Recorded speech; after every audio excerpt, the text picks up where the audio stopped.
Kita lanjutkan pelajaran kita membacakan kitab Umdatul Ahkam yang berkaitan tentang ibadah, tentang sholat. Kemarin kita lewati pembahasan tentang tumaninah dalam sholat. Tumaninah itu artinya tenang, ya, tidak terburu-buru, tidak tergesa-gesa. Ada jeda antara rukun satu ke rukun berikutnya. Dan tumaninah ini merupakan rukun dalam sholat. Sebagaimana kemarin kita sebut dalam hadis al-musi fi sholatihi. Al-musi itu artinya orang yang buruk, orang yang jelek di dalam melakukan sholat, sehingga dia tidak memenuhi rukun-rukun sholat. Maka Rasulullah SAW meminta beliau untuk mengulang sholat,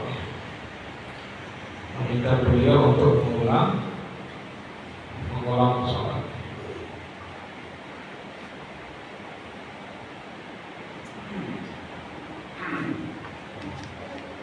Kemudian kita masuk pada hadis berikutnya,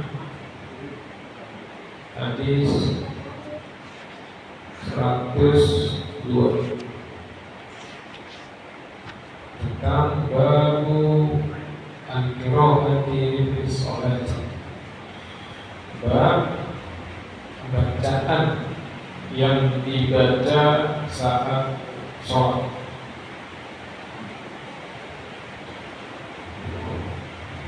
Qala Syarih, telah berkata Syarih Syekh Shalih Al-Fauzan rahimahullah ta'ala fi haditsil musii alladhi marra thumma qra' ma tayassara min al-Qur'an. Ma hadhihi al-qira'atu yubayyinuha fi hadha al-bab babul qiraati fi sholati, yakni hukmu qiraatil Qur'ani fi sholat. Jadi bab tentang bacaan di dalam sholat, seperti hadis yang telah kita lewati kemarin. Ya, di antara matan hadisnya ada lafaz tsumma qra' ma tayassara minal Qur'an. Ya, kemudian bacalah dari apa-apa yang memudahkanmu dari Al-Qur'an. Nah, kata Syarih di sini, ma hadhil qiraa'ah apa yang dimaksud di sini? Bacaan apa yang dimaksud di sini? Yang Rasulullah Shallallahu Alaihi Wasallam memerintahkan untuk membacanya di dalam sholat. Ya, maka di sini disebutkan yubayyinu ma fi hadzal bab. Maka akan dijelaskan di dalam bab ini, yaitu bab bacaan di dalam sholat, yakni hukmu qiraatil Qur'ani fi sholat. Hukum bacaan Al-Qur'an di dalam sholat. Ya, disebutkan dalam hadis yang pertama dalam bab ini, ya, dalam hadis yang ke-102, an Ubadah ibn Samit radhiyallahu anhu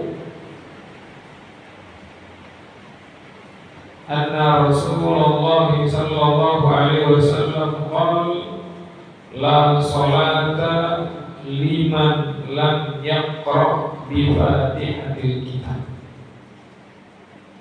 Akhrajahu al-Bukhari.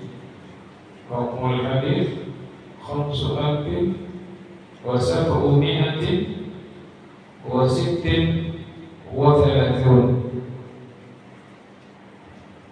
wa Muslim raqmul hadis Al-Fani wa mi'atani wa wahidun min hadithi Ubadah ibn Samit.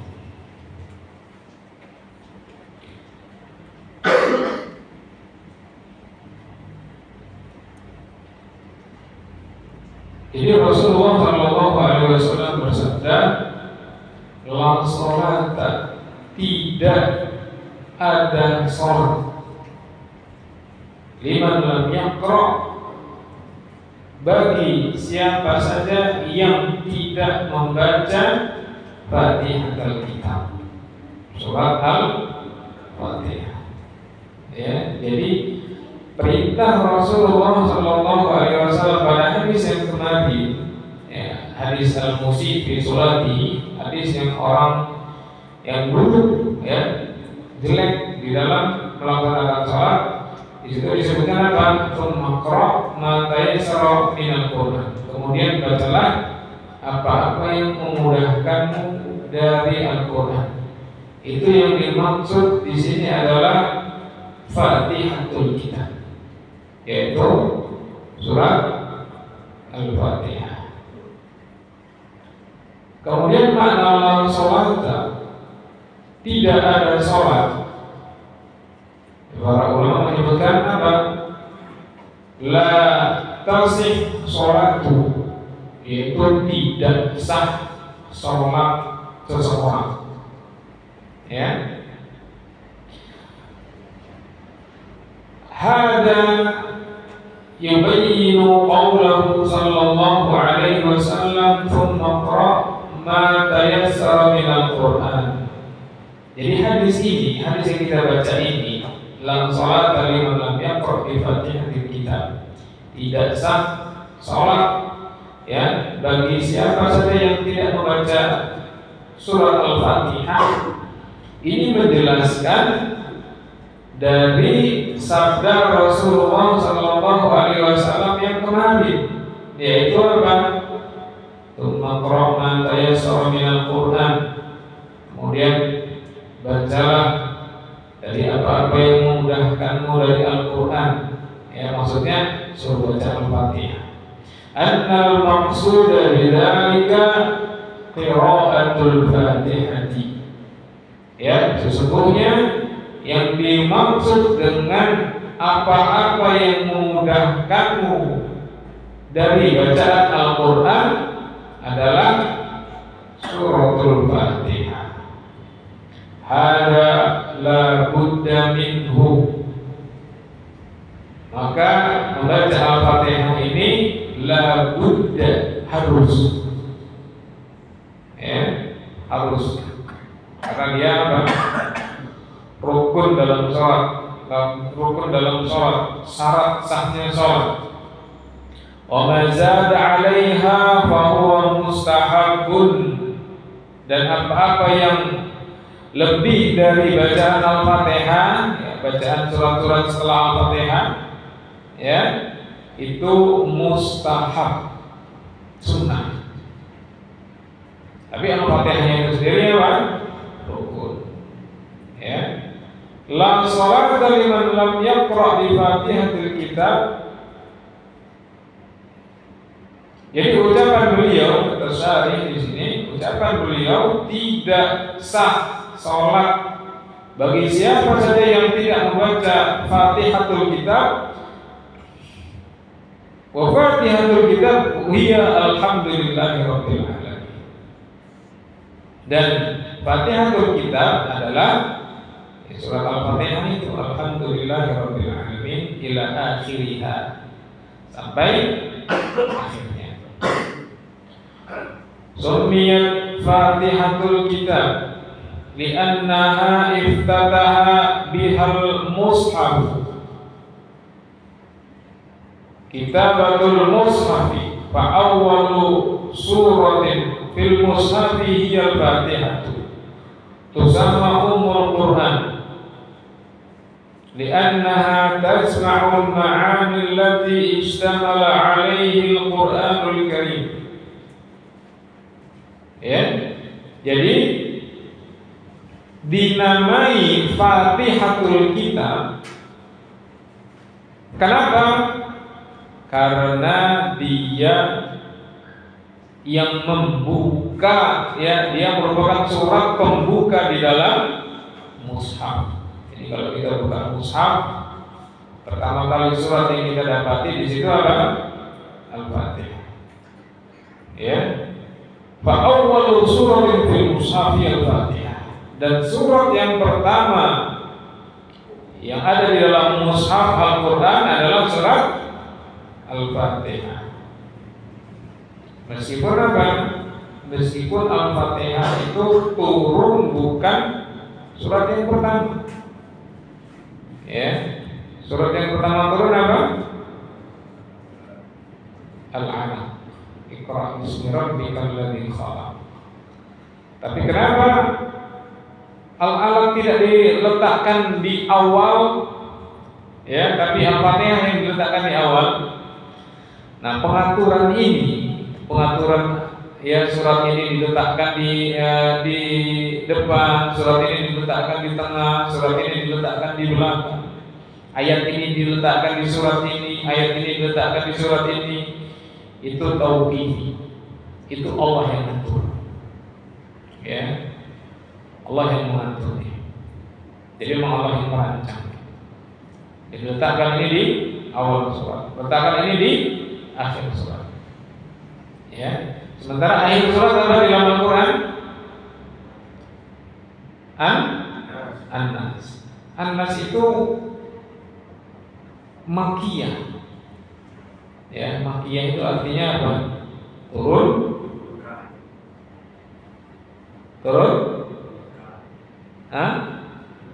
Turun yang qabla al-hijrah, sebelum hijrah.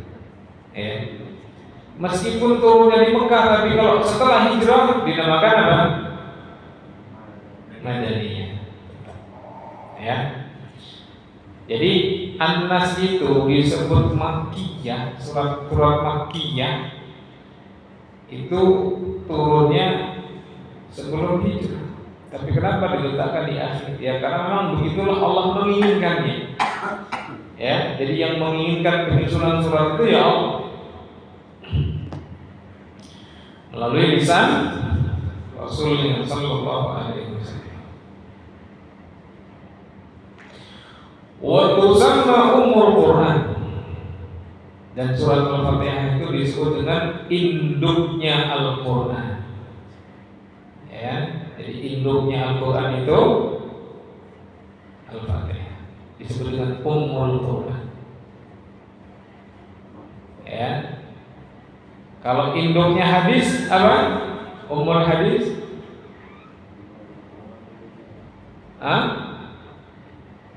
Ada yang tahu? Apa tadi? Innamal a'malu binniyat. Masyaallah. Ya, jadi ummul hadis itu innamal a'malu binniyat. Sudirman ini mondok dulu, makanya dia tahu. Ini pelajaran pondok ini. Iya.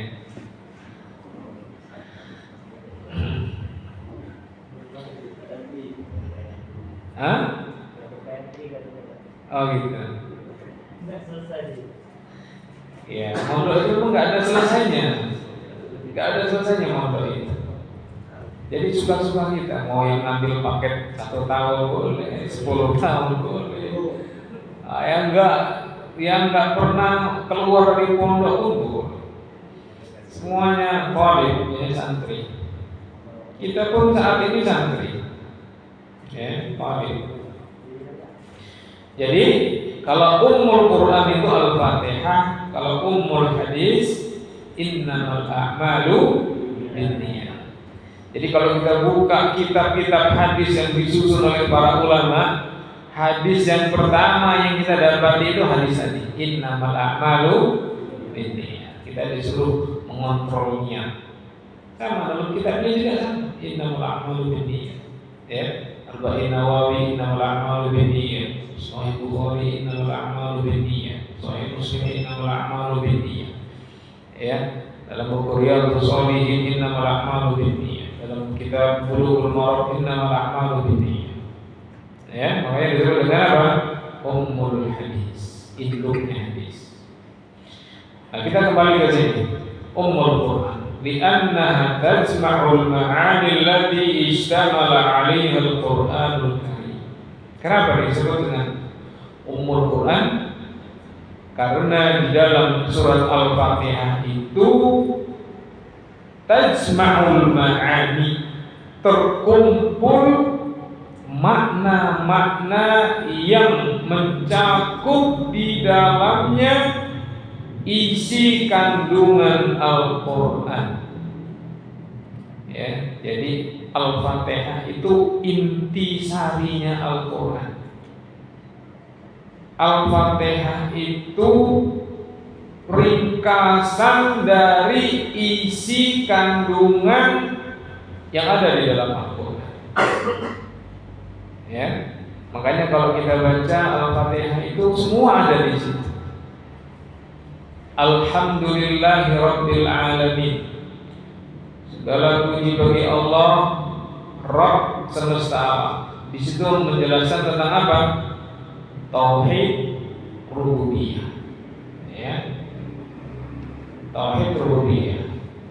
Ar-Rahmanir Rahim. Menjelaskan tentang asma wa sifat. Allah Maha Rahman, Allah Maha Rahim. Maliki Yaumiddin. Tauhid apa? Tauhid rububiyah. Ya. Jadi tauhid rububiyah itu tauhid yang menjelaskan tentang perbuatan-perbuatan Allah. Allah itu menciptakan, menghidupkan, mematikan, memberikan rizki, memberi jodoh, ya, menurunkan hujan, menolak bala. Pokoknya semua perbuatan Allah itu tauhid rububiyah. Ya, kemudian apa? Iyyaka na'budu wa iyyaka nasta'in. Tauhid apa? Uluhiyah. Jadi uluhiyah itu apa? Menjadikan Allah satu-satunya sesembahan yang berhak disembah. Ya, menjadikan Allah satu-satunya Tuhan yang berhak disembah. Tauhid uluhiyah, dan itu puncaknya Islam. Jadi puncaknya Islam itu di situ. Menjadikan semua makhluk itu hanya menyembah kepada Allah, tunduk patuh kepada Allah. Itu puncaknya Islam. Dan dengan sebab itulah Rasulullah SAW memerangi orang-orang kufar Quraisy pada waktu itu. Kenapa? Ketika mereka diajak untuk menyembah hanya kepada Allah saja, mereka enggan, tak mau. Akhirnya apa? Mereka diperangi. Ya, itu puncaknya tauhid. Kemudian apa tadi? Iyyaka na'budu wa iyyaka nasta'in. Ihdinas siratal mustaqim. Tauhid mutaba'ah. Suruh mengikuti jalan yang lurus, jalan yang dibawa oleh para nabi dan rasul dan para pengikut-pengikutnya yang setia. Siratal ladzina an'amta 'alaihim. Jalan yang engkau beri nikmat. Ya. Wal maghdubi 'alaihim, bukan jalan orang-orang yang dicela, wal dhalin, dan juga bukan orang-orang yang tersesat. Semua itu tauhid, ya. Ada tauhid rububiyah, tauhid uluhiyah, tauhid asma wa sifat, dan tauhid mutaba'ah. Lengkap. Ya, lengkap ini. Tauhid mutaba'ah itu kaitannya dengan apa? Dengan syahadat yang kedua. Ya, tauhid kita diperintahkan untuk mengikuti, hanya mengikuti Rasulullah SAW saja. wa asyhadu anna Muhammadan Rasulullah. Ada di dalam Al-Fatihah. Ya. Tauhid rububiyah, tauhid uluhiyah, tauhid asma wa sifat. Di dalam apa? Lafaz asyhadu an la ilaha illallah. Ya. Makanya ada salah seorang ulama itu menafsirkan surat Al-Fatihah itu sampai 2 jilid. Ya karena menafsirkan surat Al-Fatihah itu ya sama dengan menafsirkan Al-Quran, sama dengan menafsirkan syariat Islam. Ya. Makanya Allah Subhanahu wa taala letakkan Al-Fatihah itu di awal. Ya, karena dia apa? Istamala alaihi al-Qur'anul Karim, mencakup isi kandungan Al-Quran. Kullu ma'ani Al-Qur'anil Karimi tarji'u ila al-Fatihati.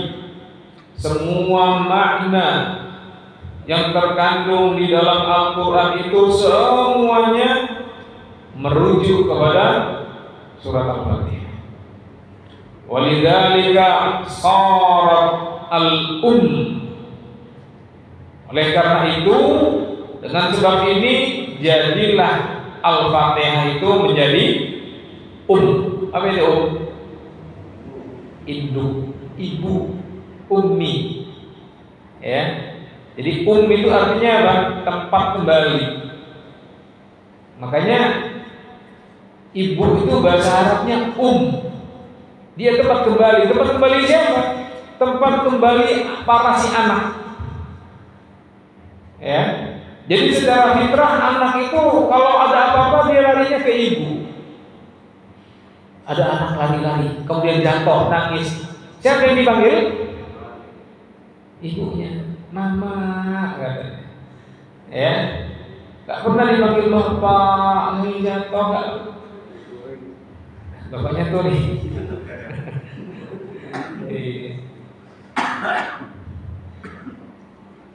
Ya, jadi induk, tempat kembali, marja, tempat referensi. Waktu sama birruqyati, dan surat Al-Fatihah ini juga disebut dengan surat ruqyah. Ya, bisa untuk meruqyah.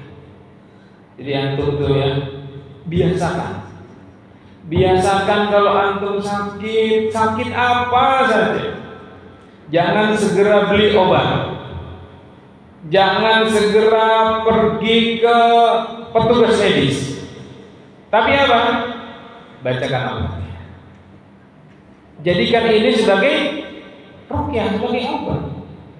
Ya, sakit umpamanya asam urat naik, lututnya bengkak, atau jari jempolnya meragam, bacakan Al-Fatihah sambil ditiup, sambil diusap, sambil ditepuk-tepuk, sambil dijit-dijit ringan.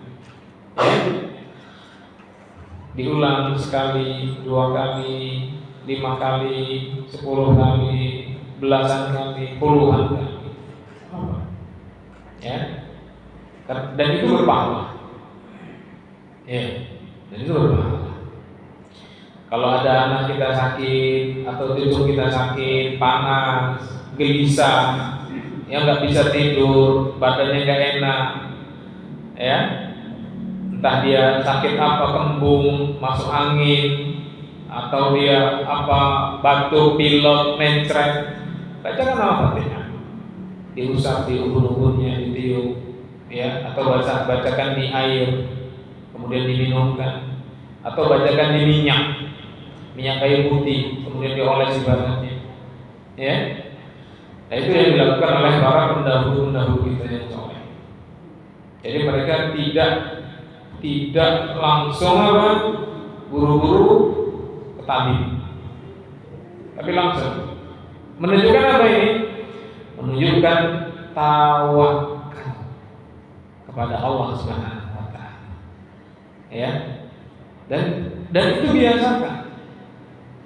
biasakan kalau kita cuma sakit-sakit ringan ya, batuk, pilek, greges, masuk angin, gunakan Al-Fatihah. Mau pakai madu boleh, mau pakai air hangat boleh, ya, dibiasakan.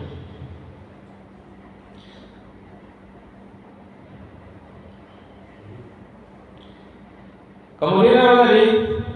Li'anna Nabi sallallahu alaihi wasallam lamma sa'alahu sahabatan,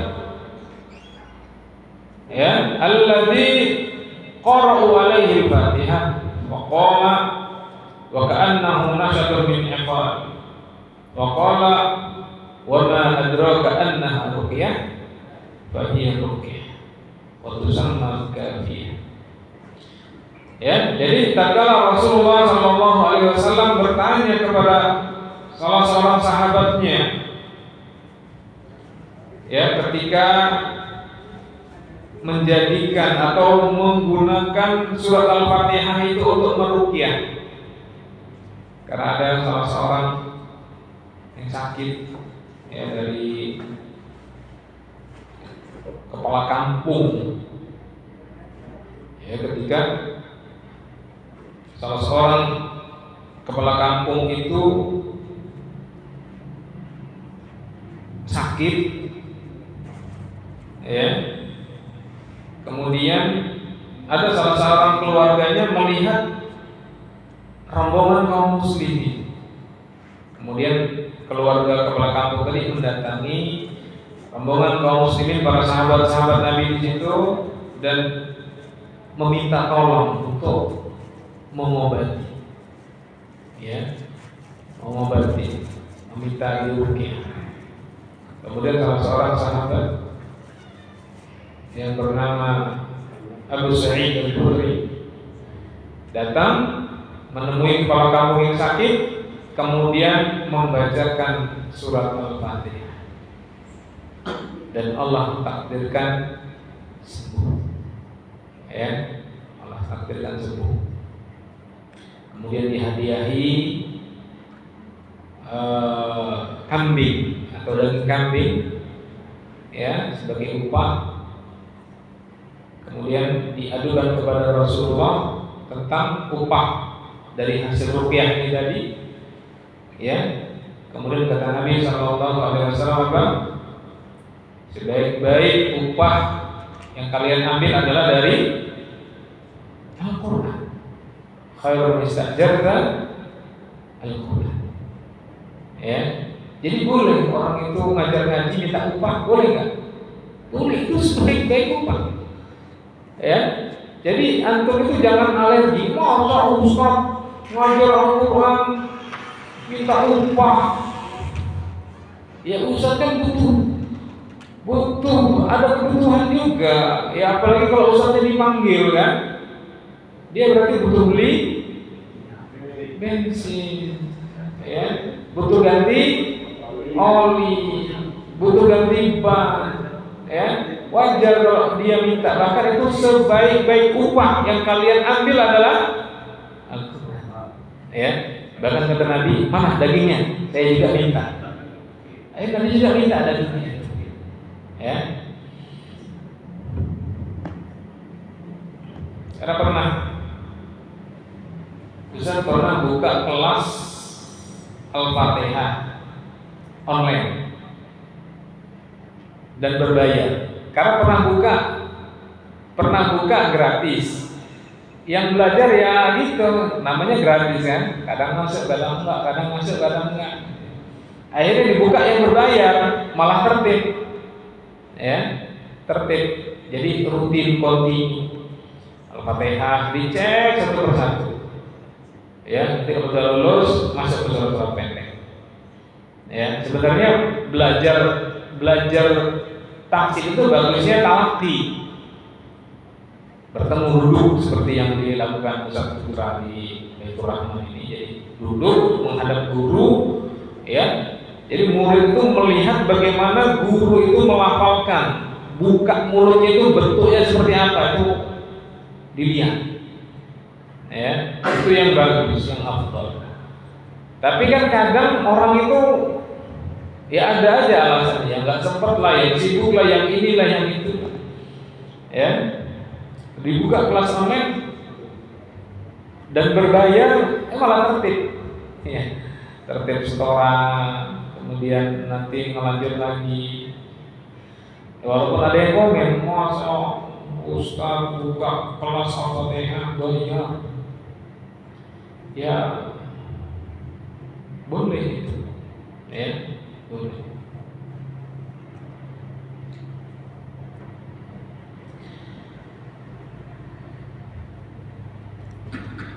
Kemudian apa kata Nabi Sallallahu Alaihi Wasallam? Dari mana kau tahu? Wa ma adraka annaha ruqyah? Fa hiya ruqyah. Dari mana kau tahu kalau Al-Fatihah ini adalah ruqyah, dan dia memang ruqyah? Ya, jadi Nabi Sallallahu Alaihi Wasallam menyebutkan Al-Fatihah juga dengan ruqyah. Jadi banyak nama Al-Fatihah itu banyak. Fatihatul Kitab, Ummul Quran, ya, kemudian apa? Ruqyah, Syifa, ya. Jadi Syifa juga termasuk nama lain dari Al-Fatihah. Walaha asma'un katsiratun tadullu ala 'azamatiha. Dan Al-Fatihah ini mempunyai nama yang banyak yang menunjukkan tentang keagungannya. Wa hiya afdhalu suratin fil Quran, dan Al-Fatihah ini adalah surat yang paling afdal di dalam Al-Quran. Ya, jadi surat yang paling afdal dalam Al-Quran itu Al-Fatihah. Tapi kalau ayat yang paling afdal di dalam Al-Quran, yang paling mulia di dalam Al-Quran, surat apa? Ayat apa? Ayatul Kursi. Ya. Jadi kalau surat yang paling agung surat Al-Fatihah, ayat yang paling agung ayat Kursi. Ya. Keduanya ada nasnya. Dan Nabi Sallallahu Alaihi Wasallam sendiri yang menyebutkan itu, bahwasanya Al-Fatihah itu adalah surat yang paling agung. Maukah aku ajarkan kepada kalian satu surat, dan dia merupakan surat yang paling agung di dalam Al-Quran, yaitu surat Al-Fatihah. Ya.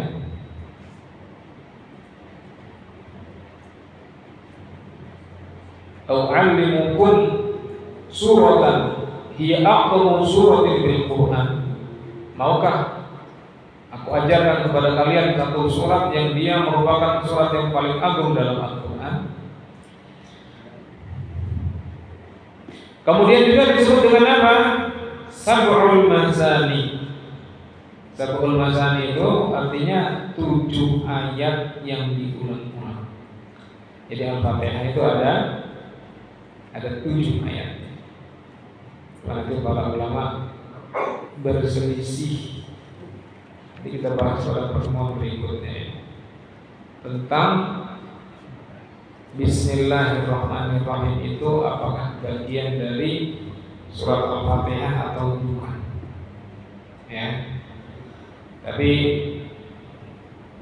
pendapat yang rajih, yang lebih kuat, yang lebih menerapkan semua dalil, bahwasanya Bismillahirrahmanirrahim itu merupakan ayat tersendiri, ya, yang fungsinya untuk memisahkan antara satu surat dengan surat yang lainnya, ya, atau untuk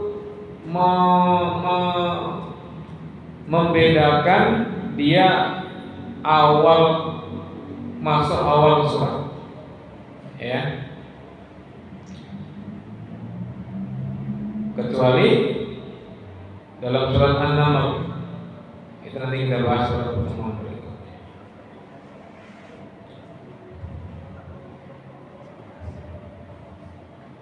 Kenapa disebut Sab'ul Masani?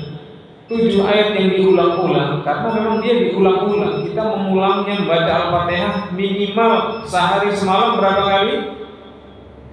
17 kali minimal. nggak boleh kurang, ya, tidak boleh kurang kita membaca Al-Fatihah sehari semalam 17 kali. Maka disebut dengan Sab'ul Mathani, 7 ayat yang diulang-ulang.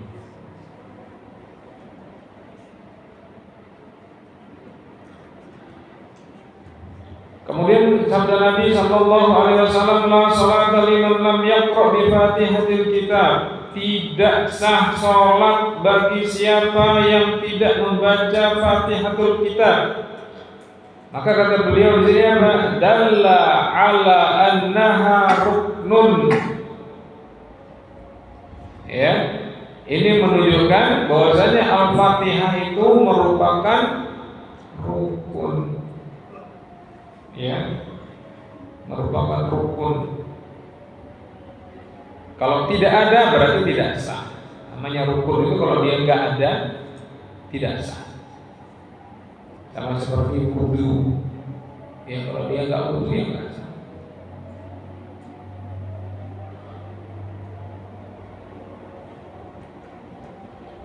Wa hal yakfi qira'atuha fi rak'atin am la budda min qira'atiha fi jami'i raka'at. Apakah membaca Al-Fatihah ini hanya di awal rakaat saja atau di semua rakaat? Ya, maka disebutkan di sini la budda 'ala sahihi min qira'atiha fi jami'i raka'atis shalat.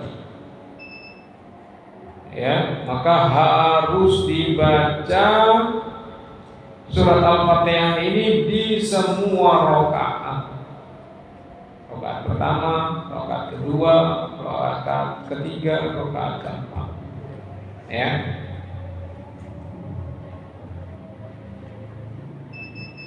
Sudah masuk waktu ya?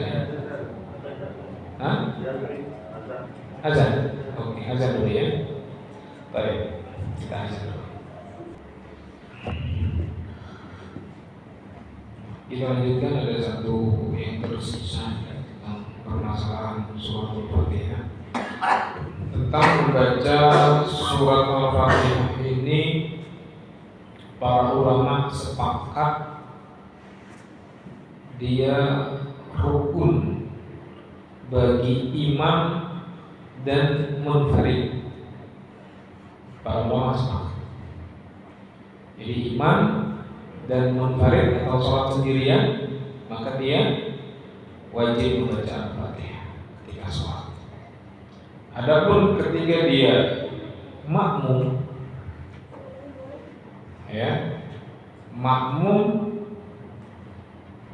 pada sholat-sholat sir, sholat-sholat yang bacaannya lirih, pelan, maka dia juga wajib. Zuhur, asar, ya, zuhur dan asar, sirri, atau 2 rakaat yang akhir pada sholat-sholat seperti sholat isya, ya, 2 rakaat yang akhir, maghrib, ya, ada rakaat yang ketiga dan keempat.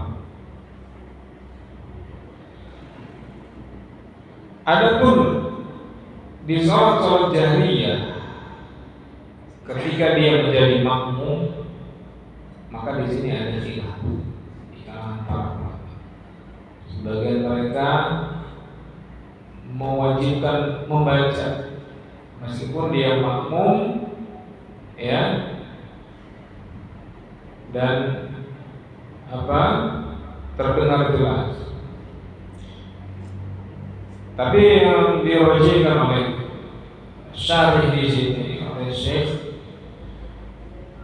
Shalih Fauzan, dan ini pendapat yang lebih objektif, lebih menerapkan semua dalil, bahwasanya makmum itu cukup menyimak apa yang dibaca oleh imam. Ya. Makmum menyimak bacaan imam. Dan ini bagaimana dalam firman Allah Subhanahu wa taala, "Fa idza quri'al Qur'anu fastami'u lahu wa ansitu la'allakum turhamun." Maka jika dibacakan Al-Qur'an, dengar dan simak, semoga kalian mendapatkan rahmat. Ya. Kemudian dalam riwayat lain juga disebutkan apa? Bacaan imam itu sudah mewakili bacaan makmum. Qiraatul imam, qiraatul makmum. Ya. Maka hadis yang menyebutkan atau yang kita baca, la sholata liman lam yaqra bi Fatihatil Kitab, tidak ada sholat bagi siapa saja yang tidak membaca Fatihatul Kitab, itu berlaku ketika dia imam. Yang kedua ketika dia munfarid. Ya, ketika dia sholat dia berjamaah tapi sholatnya sholat kecil. Ya, seperti zuhur, asar, atau rakaat ketiga saat sholat maghrib, atau ketiga dan keempat saat sholat isya. Ya, itu yang disebutkan, dirinci oleh para ulama tentang bagaimana mendudukkan permasalahan ini. Gitu ya, bisa dipahami ya? Oh, akan tetapi ada permasalahan juga nanti ketika imam itu membaca tapi tidak sampai ke makmum bacaannya, karena kecil suara imam, sedangkan masjidnya luas, jamaahnya banyak. Maka kalau kasusnya seperti itu, hendaknya makmum pun membaca, mengiringi bacaan imam. Ya, ketika imam mengatakan Alhamdulillahirabbil alamin, dia mengiringi Alhamdulillah. Ar-Rahmanir-Rahim, Ar-Rahman, Maliki Yaumiddin, Maliki. Ya, tidak membarengi. Atau bisa juga apa? Ketika imam itu saktah itu diam sejenak. Biasanya ayat waladhdallin amin. Biasanya kan imam diam tuh. Nah, maka makmum baca. Ya, Allahu a'lam bishawab. Saya menunjukkan di sini pembahasan kita tentang hadis yang ke-102. Insyaallah kita masuk pada pertemuan berikutnya tentang hadis masih dalam bacaan dalam sholat.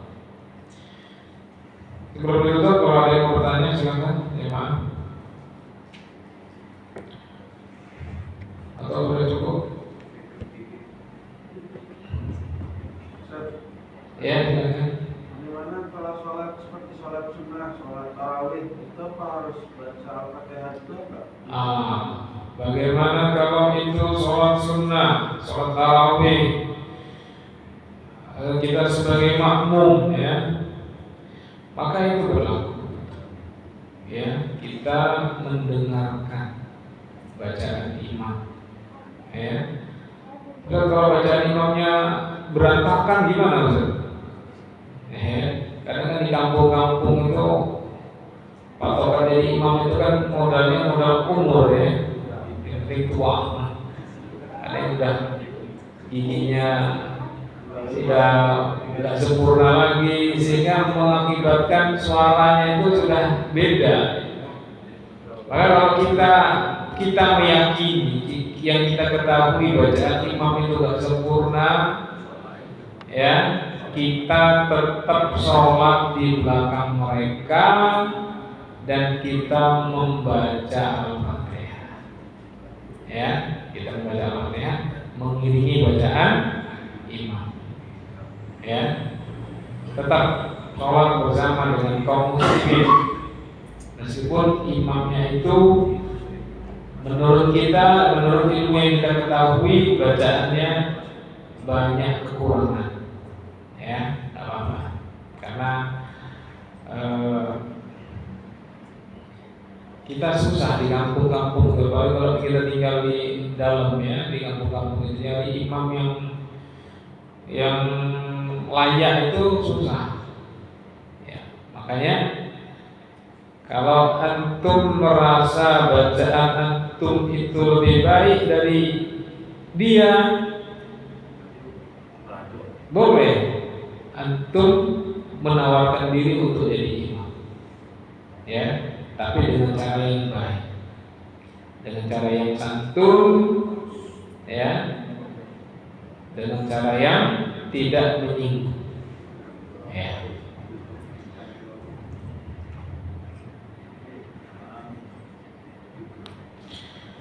Ada lagi?